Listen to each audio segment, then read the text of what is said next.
Honourable Speaker, I present the Interim Budget for 24-25.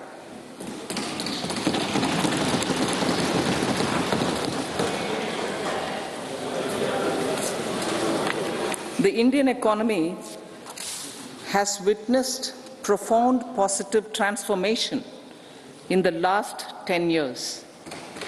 The people of India are looking ahead to the future with hope and optimism. With the blessings of the people, when our government, under the visionary and dynamic leadership of Honourable Prime Minister Shri Narendra Modi, assumed office in 2014, the country was facing enormous challenges.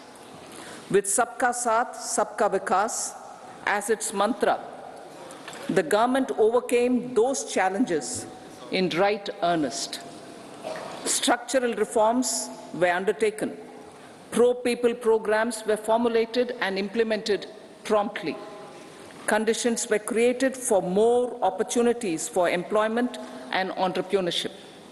The economy got a new vigor. The fruits of development started reaching the people at scale. The country got a new sense of purpose and hope. Naturally, the people blessed the government with a bigger mandate. In the second term, our government, under the leadership of Honourable Prime Minister, doubled down on its responsibilities to build a prosperous country with comprehensive development of all people and all regions. Our government strengthened its mantra to Sabka Saath, Sabka Vikas and Sabka Vishwas. Our development philosophy covered all elements of inclusivity, namely social inclusivity through coverage of all strata of the society, and geographical inclusivity through development of all regions of the country. With the whole-of-nation approach of Sabka Prayas, the country overcame the challenges of once-in-a-century pandemic, took long strides towards Atmanirbhar Bharat, committed to Panch Pran, and laid solid foundations for the Amrit Kal. As a result, our young country has high aspirations, pride in its present, and hope and confidence for a bright future. We expect that our government, based on its stupendous work, will be blessed again by the people with a resounding mandate. Inclusive development and growth. Our humane and inclusive approach to development is a marked and deliberate departure from the earlier approach of provisioning up to village level. Development programs were thus provisioned. In the last 10 years, however, have targeted each and every household and individual through housing for all, Har Ghar Jal, electricity for all, cooking gas for all, bank accounts and financial services for all in record time. The worries about food have been eliminated through free ration for 80 crore people. Minimum support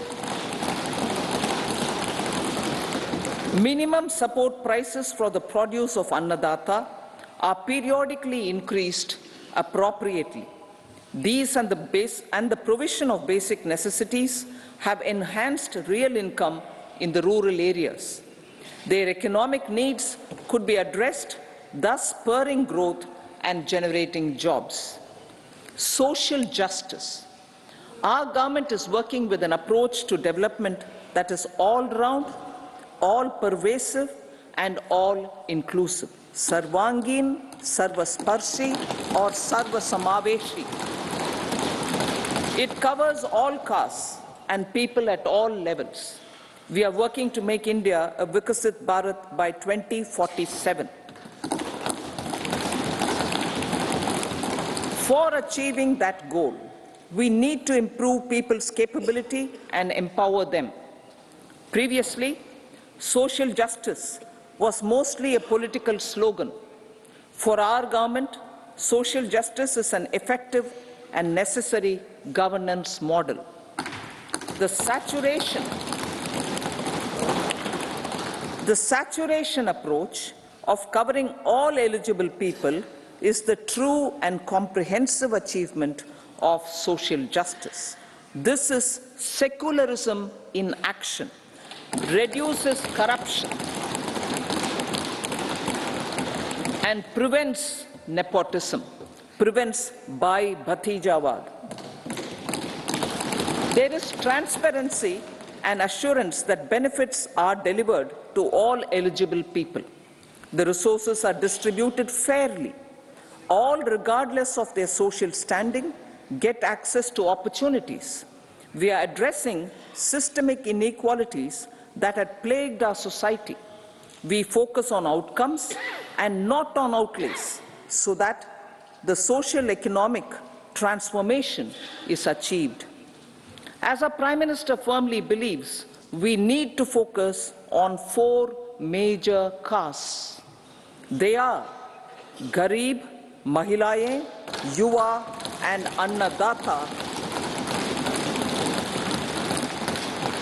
Their needs, their aspirations and their welfare are our highest priority. The country progresses when they progress. All 4 require and receive government support in their quest to better their lives. Their empowerment and well-being will drive the country forward. Garib Kalyan, Desh Ka Kalyan. We believe in empowering the poor. The earlier approach of tackling poverty through entitlements had resulted in very modest outcomes. When the poor became empowered partners in the development process, government's power to assist them also increases manifold. With the pursuit of Sabka Saath, in these 10 years, the government has assisted 25 crore people to get freedom from multi-dimensional poverty. Our government's efforts are now getting synergized with energy and passion of such empowered people. This is truly elevating them from poverty. Direct benefit transfer of 34 lakh crore rupees from the government using PM Jan Dhan accounts has led to savings of 2.7 lakh crores of rupees for the government. This savings has been realized through avoidance of leakages prevalent earlier. The savings have helped in providing more funds for Garib Kalyan. PM Swanidhi has provided credit assistance to 78 lakh street vendors. From that total of 78 lakh street vendors, 2.3 lakh have received credit for the 3rd time. PM Janman Yojana reaches out to the particularly vulnerable tribal groups who have remained outside the realm of development so far. PM Vishwakarma Yojana provides end-to-end support to artisans and craftspeople engaged in 18 trades.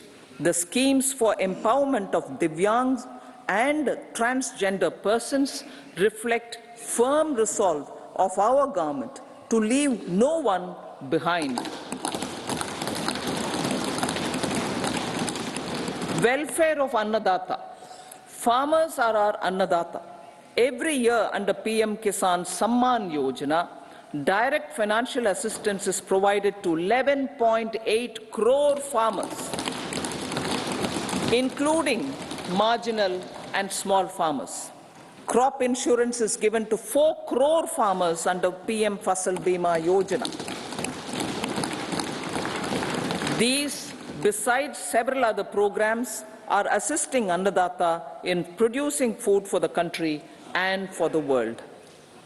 Electronic National Agricultural Market has integrated 1,361 mandis and is providing services to 1.8 crore farmers with trading volume of 3 lakh crores of rupees. The sector is poised for inclusive, balanced, higher growth and productivity.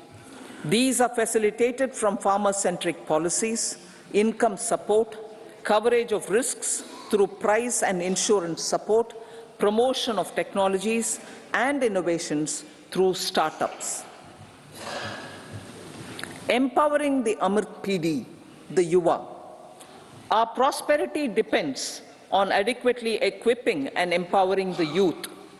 The National Education Policy 2020 is ushering the transformational reforms. PM Schools for Rising India, PM Shri, are delivering quality teaching and nurturing holistic and well-rounded individuals. The Skill India mission has trained 1.4 crore youth, upskilled and reskilled 54 lakh youth, and established 3,000 new ITIs. A large number of institutions of higher learning, namely 7 IITs, 16 triple ITs, 7 IIMs, 15 AIMS, and 390 universities have been set up. PM Mudra Yojana has sanctioned 43 crore loans aggregating to 22.5 lakh crores of rupees for entrepreneurial aspirations of our youth. Besides that, Fund of Funds, Startup India, and Startup Credit Guarantee schemes are assisting our youth. They are also becoming Rozgar Data. The country is proud of our youth scaling new heights in sports. The highest ever medal tally in Asian Games and Asian Para Games in 2023 reflects a high confidence level.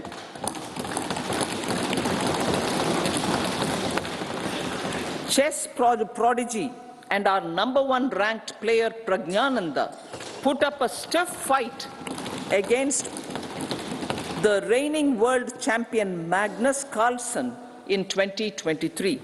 Today, India has over 80 chess grandmasters compared to little over 20 in 2010. Momentum for Nari Shakti. The empowerment of women through entrepreneurship, ease of living, and dignity for them has gained momentum in these 10 years. 30 crore Mudra Yojana loans have been given to women entrepreneurs. Female enrollment in higher education has gone up by 28% in 10 years. In STEM courses, girls and women constitute 43% of enrollment, one of the highest in the world. All these measures are getting reflected in the increasing participation of women in workforce. Making triple talaq illegal, reservation of 1/3 seats for women in the Lok Sabha and state assemblies, and giving over 70% houses under PM Awas Yojana in rural areas to women, and giving over 70% houses under PM Awas Yojana in rural areas to women as sole or joint owners have enhanced their dignity. Exemplary track record of governance, development, and performance. Besides delivering on high growth in terms of gross domestic product, the government is equally focused on a more comprehensive GDP, that is, governance, development, and performance.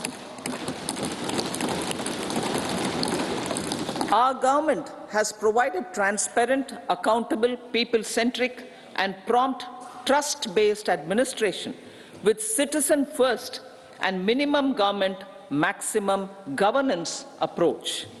The impact of all-round development is discernible in all sectors. There is macroeconomic stability, including in the external sector. Investments are robust. The economy is doing well. People are living better and earning better, with even greater aspirations for future. Average real income of the people has increased by 50%. Inflation is moderate. People are getting empowered, equipped, and enabled to pursue their aspirations. There is effective and timely delivery of programs and of large projects. Economic management. The multi-pronged economic management over the past 10 years has complemented people-centric, inclusive development. Following are some of the major elements. 1. All forms of infrastructure, physical, digital, or social, are being built in record time.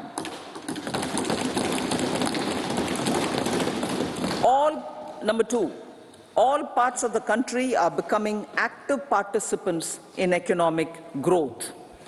Number 3, digital public infrastructure, a new factor of production as if in the 21st century, is instrumental in formalization of the economy. Number 4, goods and services tax has enabled one nation, one market, one tax. Tax reforms have led to deepening and widening of tax base. Number 5, strengthening of the financial sector has helped in making savings, credit, and investments more efficient. Number 6, GIFT, IFSC, and the Unified Regulatory Authority, IFSCA, are creating a robust gateway for global capital and financial services for the economy. Number 7, proactive inflation management has helped keep inflation within the policy band. Now, the global context, Honorable Speaker, sir. Geopolitically, global affairs are becoming more complex and challenging with wars and conflicts. Globalization is being redefined with reshoring and friendshoring, disruption and fragmentation of supply chains, and competition for critical minerals and technologies. A new world order is emerging after the COVID pandemic. India assumed the G20 presidency during very difficult times for the world. The global economy was going through high inflation, high interest rates, low growth, very high public debt, low trade growth, and climate changes. The pandemic has led to a crisis of food, fertilizer, fuel, and finances for the world, while India successfully navigated its way. The country showed the way forward and built consensus on solutions for those global problems.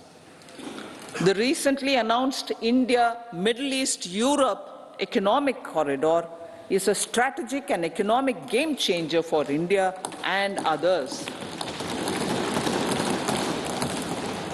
In the words of Honorable Prime Minister, the corridor, and I quote, will become the basis of world trade for hundreds of years to come, and history will remember that this corridor was initiated on Indian soil. Unquote. Vision for Vikasit Bharat. Our vision for Vikasit Bharat is that of prosperous Bharat in harmony with nature, with modern infrastructure, and providing opportunities for all citizens and all regions to reach their potential. With confidence arising from strong and exemplary track record of performance and progress, earning Sabka Vishwas, the next 5 years will be years of unprecedented development and golden moments to realize the dream of developed India by 2047. The trinity of demography, democracy, and diversity, backed by Sabka Prayas, has the potential to fulfill aspirations of every Indian. As Honorable Prime Minister in his Independence Day address to the nation mentioned, I quote, "There is no dearth of opportunities, as many opportunities as we want. The country is capable of creating more opportunities. Sky is the limit," unquote. Strategy for Amrit Kal. Our government will adopt economic policies that foster and sustain growth, facilitate inclusive and sustainable development, improve productivity, create opportunities for all, help them enhance their capabilities, and contribute to generation of resources to power investments and fulfill aspirations. Guided by the principle, reform, perform, and transform, the government will take up next generation reforms and build consensus with the states and stakeholders for effective implementation. It is an important policy priority for our government to ensure timely and adequate finances, relevant technologies, and appropriate training for the micro, small, and medium enterprises, MSMEs, to grow and also compete globally. Orienting the regulatory environment to facilitate their growth will be an important element of this policy mix. Aligning with the Panchamrit goals, our government will facilitate sustaining high and more resource-efficient economic growth. This will work towards energy security in terms of availability, accessibility, and affordability. For meeting the investment needs, our government will prepare the financial sector in terms of size, capacity, skills, and regulatory framework. Aspirational Districts Program. Our government stands ready to assist the states in faster development of aspirational districts and blocks, including generation of ample economic opportunities. Development of the East. Our government will pay utmost attention to make the eastern region and its people a powerful driver of India's growth. PM Awas Yojana Gramin.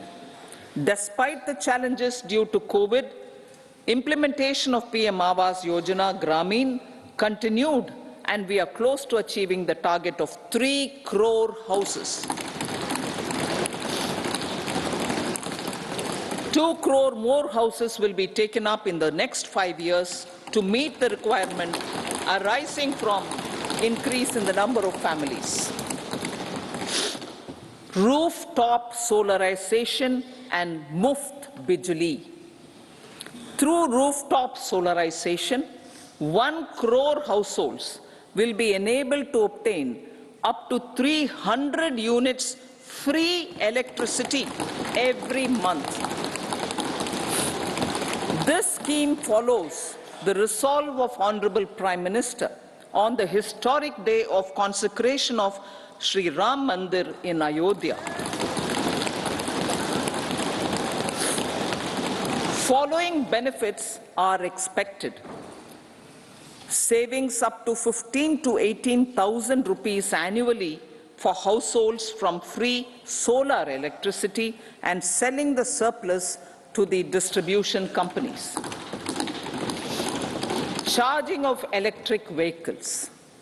Entrepreneurship opportunities for a large number of vendors for supply and installation. Employment opportunities for the youth with technical skills in manufacturing, installation, and maintenance. Housing for middle class. Our government will launch a scheme to help deserving sections of the middle class, and I quote from Honorable Prime Minister's words, living in rented houses or slums or chawls and unauthorized colonies, unquote, to buy and build to buy or build their own houses.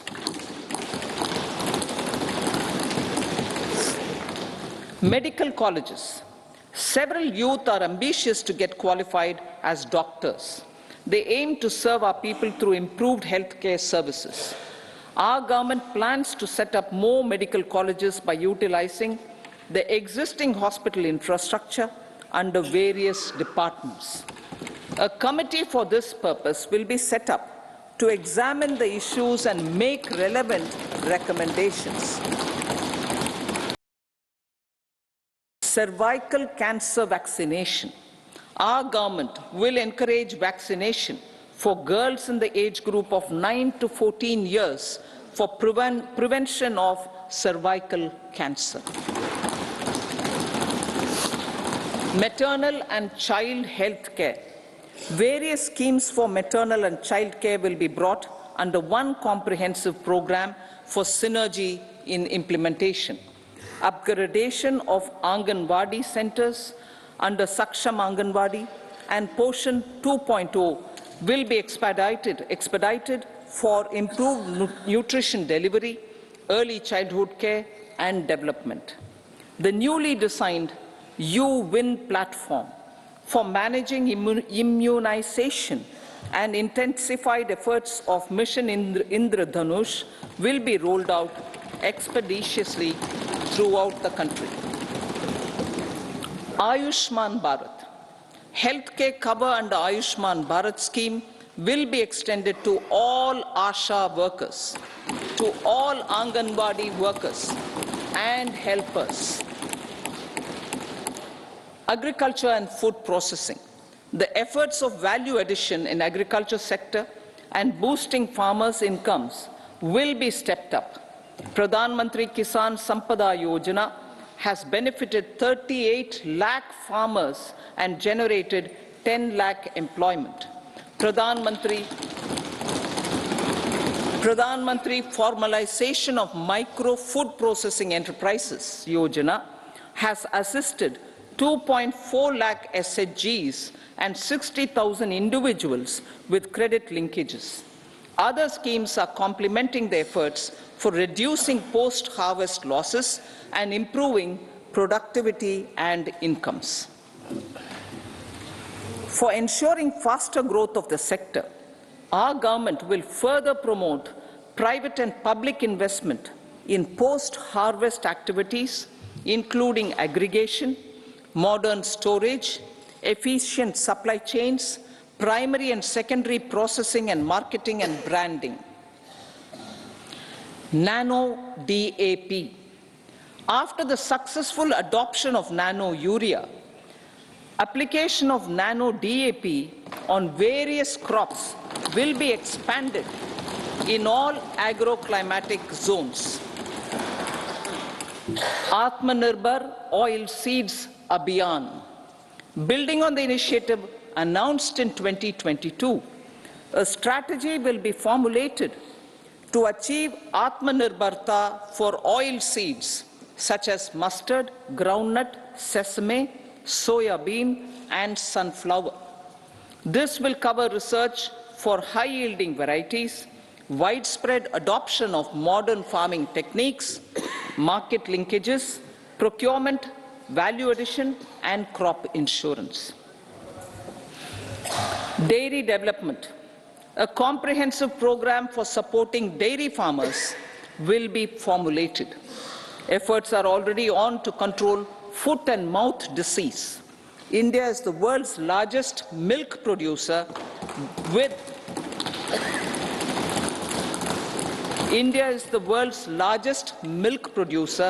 but with low productivity of milch animals.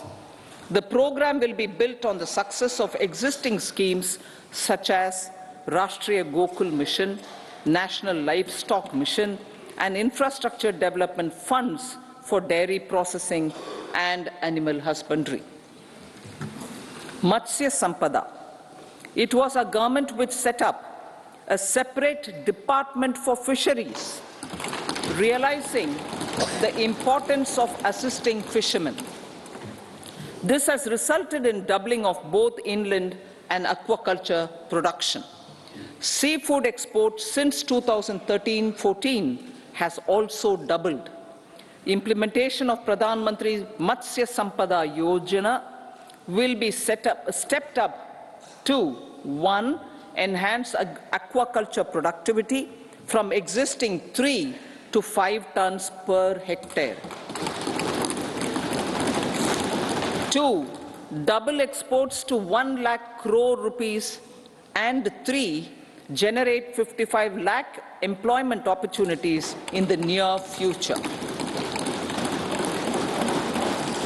5 integrated aqua parks will also be set up.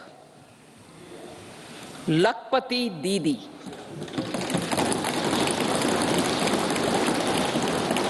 83 lakh SHGs. 83 lakh SHGs with 9 crore women are transforming rural socio-economic landscape with empowerment and self-reliance. Honorable Speaker sir, their success has assisted nearly 1 crore women to become Lakpati Didi already. They are an inspiration to others. Their achievements will be recognized through honoring them.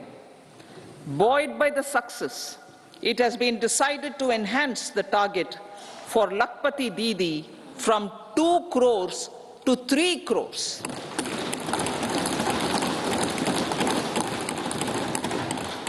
Technological changes, new age technologies and data are changing the lives of people and businesses. They are also enabling new economic opportunities and facilitating provision of high-quality services at affordable prices for all, including those at the bottom of the pyramid. Opportunities for India at the global level are expanding. India is showing solutions through innovation and entrepreneurship of its people. Research and innovation for catalyzing growth, employment, and development. Prime Minister Shastri, Prime Minister Lal Bahadur Shastri gave the slogan of Jai Jawan, Jai Kisan. Prime Minister Vajpayee, Atal Bihari Vajpayee ji, made that Jai Jawan, Jai Kisan, Jai Vigyan. Prime Minister Modi has furthered that to Jai Jawan, Jai Kisan, Jai Vigyan, and Jai Anusandhan, as innovation is the foundation of development. For our tech-savvy youth, this will be a golden era. A corpus of 1 lakh crore rupees will be established with 50-year interest-free loan provided. The corpus will provide long-term financing or refinancing with long tenors and low and or nil. I repeat that sentence. The corpus will provide long-term financing or refinancing with long tenors and low or nil interest rates. This will encourage the private sector to scale up research and innovation significantly in sunrise domains. We need to have programs that combine the powers of our youth and technology. A new scheme will be launched for strengthening deep tech technologies for defense purposes and expediting Atmanirbharta. Infrastructure development. Building on the massive tripling of the capital expenditure outlay in the past 4 years, resulting in huge multiplier impact on economic growth and employment creation, the outlay for the next year is being increased by 11.1% to 11,111 crore rupees. This would be 3.4% of our GDP. Railways. 3 major economic railway corridor programs will be implemented. These are energy, mineral and cement corridor. Number 2, port connectivity corridors.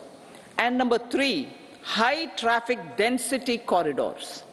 The projects have been identified under the PM Gati Shakti for enabling multimodal connectivity. They will improve logistics efficiency and reduce cost. The resultant decongestion of the high traffic corridors will also help in improving operations of passenger trains, resulting in safety and higher travel speed for passengers.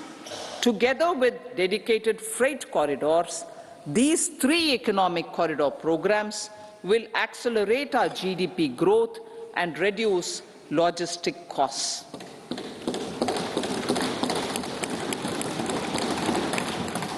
"40,000 normal rail bogies will be converted to Vande Bharat standards to enhance safety, convenience and comfort of passengers." Aviation sector. The aviation sector has been galvanized in the past 10 years. Number of airports have doubled to 149. Rollout of air connectivity to Tier 2 and Tier 3 cities under UDAN scheme has been widespread.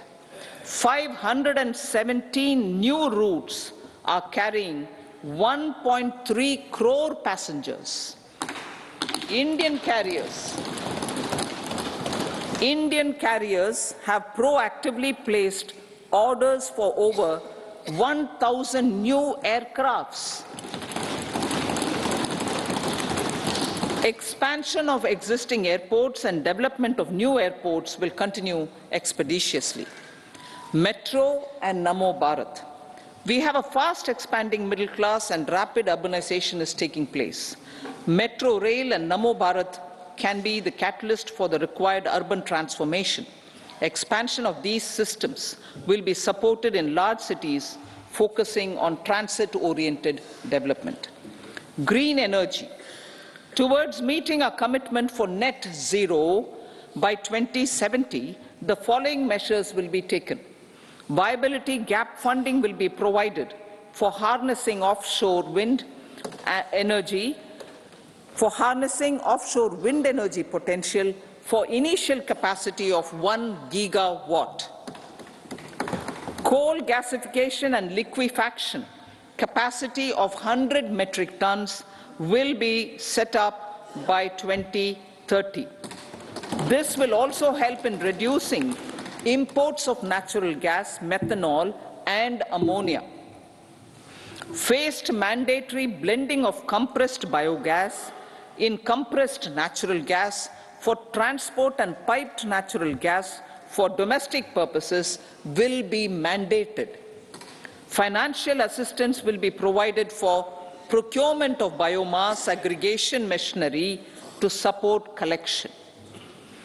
Electric vehicle ecosystem. Our government will expand this and strengthen the e-vehicle ecosystem by supporting manufacturing and charging infrastructure. Greater adoption of e-buses for public transport networks will be encouraged through payment security mechanism. Biomanufacturing and biofoundry.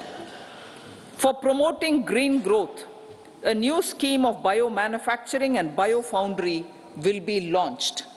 This will provide environment-friendly alternatives such as biodegradable polymers, bioplastics, biopharmaceuticals, and bioagri inputs. This scheme will also help in transforming today's consumptive manufacturing paradigm to the one based on regenerative principles. Blue Economy 2.0.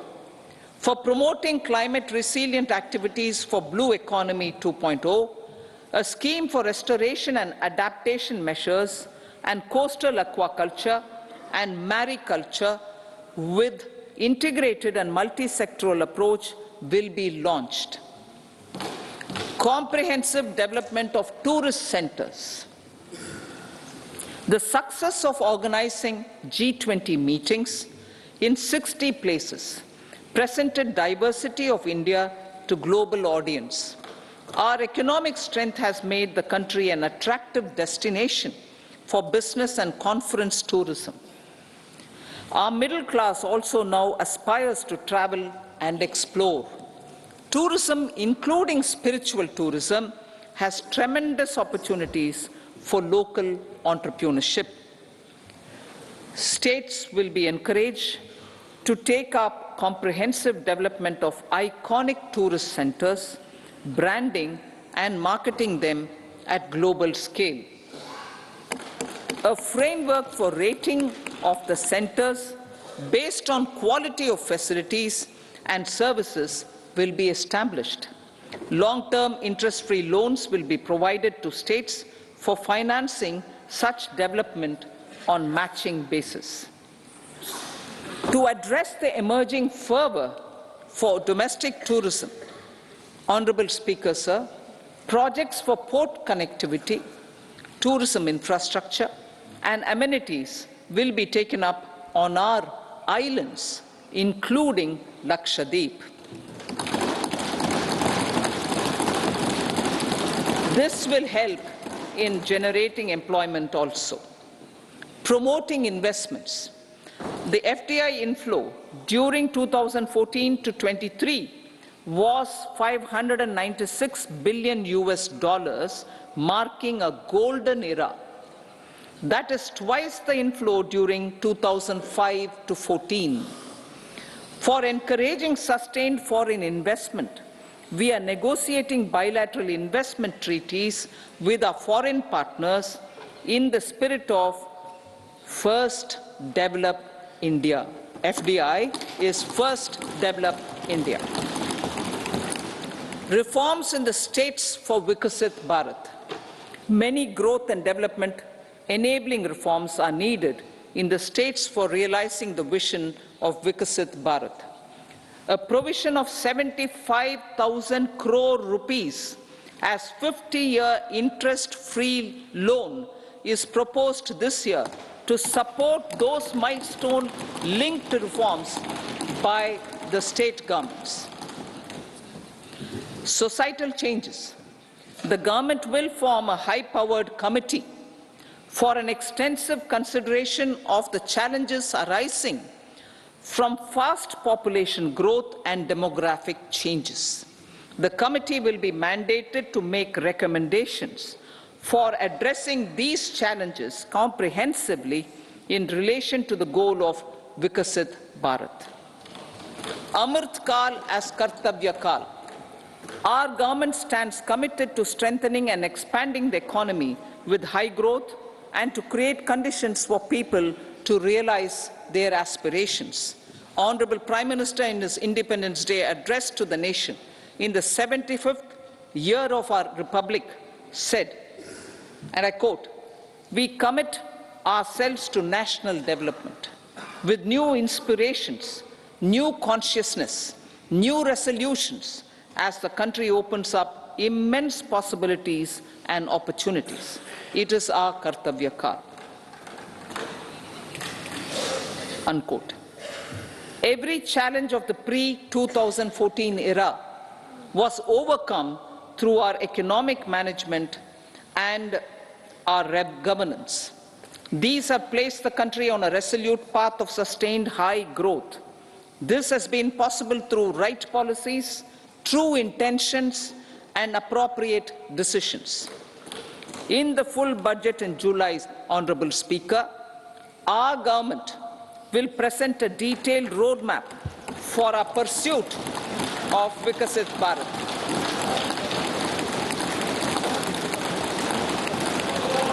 Revised estimates. Revised estimates of 2023-24.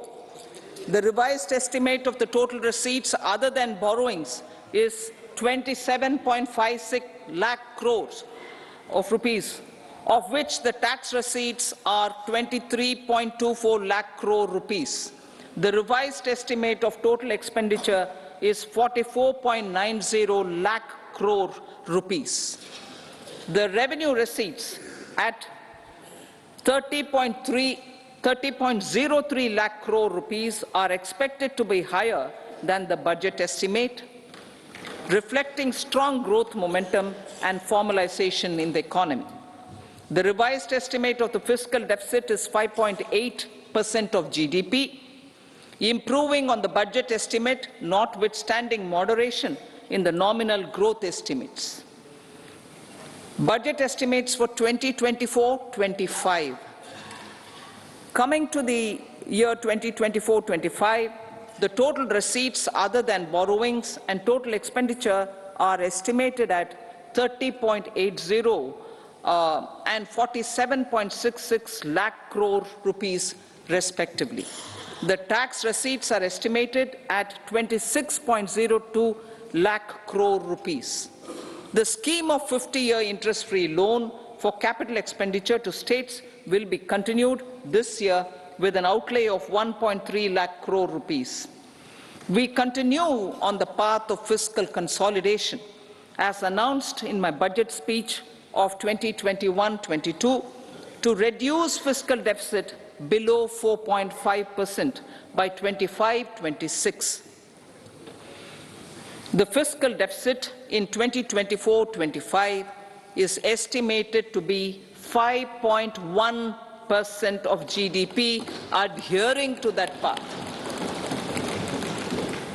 So the gross and net market borrowings through dated securities during 24-25 are estimated at 14.13 lakh crore rupees and 11.75 lakh crore respectively. Both will be less than that in 23-24.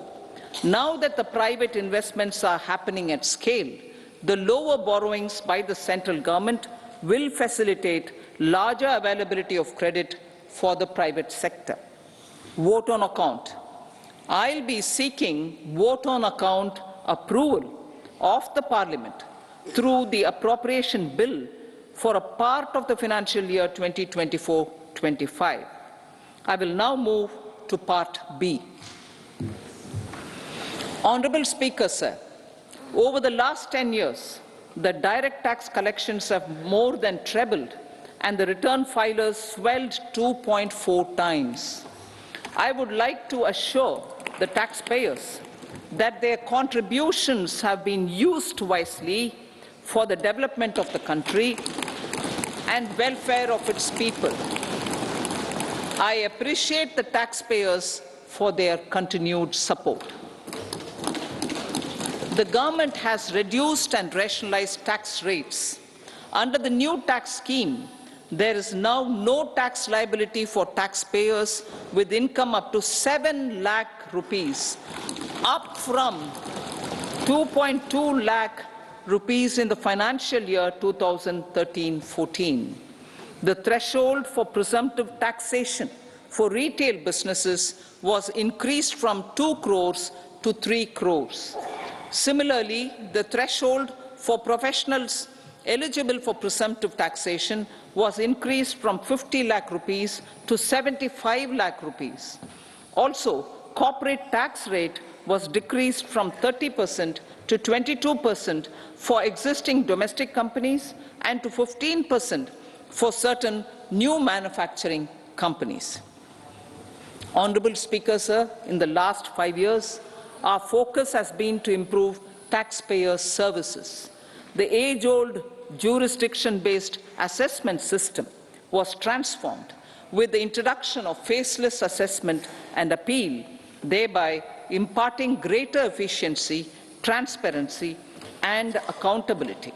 Introduction of updated income tax returns, a new Form 26AS, and pre-filling of tax returns have made filing of tax returns simpler and easier. Average processing time of returns has been reduced from 93 days in the year 2013-14 to a mere 10 days this year, thereby making refunds faster. Indirect taxation. By unifying the highly fragmented indirect tax regime in India, the GST has reduced the compliance burden on trade and industry. The industry has acknowledged the benefits of GST. According to a recent survey conducted by a leading consulting firm, 94% of industry leaders view the transition to GST as largely positive. According to 80% of the respondents, it has led to supply chain optimization, as elimination of tax arbitrage and octroi has resulted in disbanding of checkposts at the state and city boundaries. At the same time, tax base of GST more than doubled, and the average monthly gross GST collection has almost doubled to 1.66 lakh crores this year. States too have benefited. States' SGST revenue, including compensation released to states in the post-GST period of 2017-18 to 2022-23, has achieved a buoyancy of 1.22. In contrast, the tax buoyancy of state revenues from subsumed taxes in the pre-GST four-year period of 2012-13 to 2015-16 was a mere 0.72. The biggest beneficiaries are consumers, as reduction in logistic cost and taxes have brought down prices of most goods and services. We have taken a number of steps in customs to facilitate international trade. As a result, the import release time declined by 47% to 71 hours at inland container depots, by 28% to 44 hours at air cargo complexes, and by 27% to 85 hours at seaports over the last 4 years since 2019, when the national time release studies were first acted. Tax proposals. As for tax proposals, in keeping with the convention, I do not propose to make any changes relating to taxation and propose to retain the same tax rates for direct and indirect taxes, including import duties. However, certain tax benefits to startups and investments made by sovereign wealth or pension funds, as also tax exemption on certain income of some IFSC units, are expiring on 31/3/2024. To provide continuity in taxation, I propose to extend the date to 31/3/2025. Moreover, in line with the government's vision to improve ease of living and ease of doing business, I wish to make an announcement to improve taxpayers' services. There are a large number of petty, non-verified, non-reconciled, or disputed direct tax demands, many of them dating as far back as 1962, which continue to remain on the books, causing anxiety to honest taxpayers and hindering refunds of subsequent years. Honorable Speaker, sir, I propose to withdraw such outstanding direct tax demands up to 25,000 rupees pertaining to the period up to financial year 2009-10 and up to 10,000 rupees for financial years 2010-11 to 2014-15. This is expected to benefit about 1 crore taxpayers. 1 crore taxpayers would benefit out of this. Economy then and now. In 2014, when our government assumed the reins, the responsibility to mend the economy step by step, and to put the governance systems in order was enormous. The need of the hour was to give hope to the people, to attract investments, and to build support for the much-needed reforms. The government did that successfully, following a strong belief of nation first. The crisis of those years has been overcome, and the economy has been put firmly on a high, sustainable growth path with all-round development. It is now appropriate to look at where we were then. I repeat, it is now appropriate to look at where we were then till 2014 and where we are now, only for the purpose of drawing lessons from the mismanagement of those years. The government will lay a white paper on table of the House.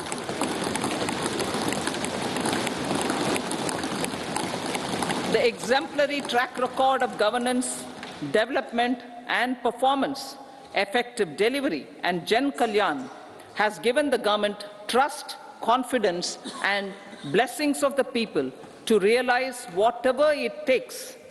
The goal of Vikasit Bharat with good intentions, true dedication and hard work in the coming years and decades. With this, Honourable Speaker, I commend the interim budget to this august House. Jai Hind.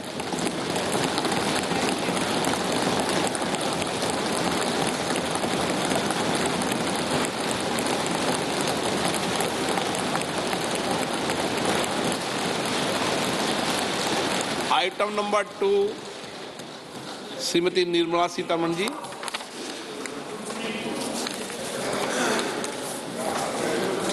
So, with your permission, I rise to lay on the table the following statements under Section 3(1) of the Fiscal Responsibility and Budget Management Act 2003, Medium-Term Fiscal Policy cum Fiscal Policy Strategy Statement and Macroeconomic Framework Statement. Item number 3, Srimati Nirmala Sitharaman ji. Sir, with your permission, I rise to move for leave to introduce the Finance Bill 2024. प्रश्न ये है कि विधेयक को पुनर्स्थापित करने की अनुमति प्रदान की जाए। जो सदस्य इसके पक्ष में हाँ कहें, जो सदस्य विरोध में ना कहें, मेरे विचार में निर्णय हाँ वालों के पक्ष हुआ, हाँ वालों के पक्ष हुआ। माननीय मंत्री जी विधेयक को पुनर्स्थापित करें। So I introduce the bill.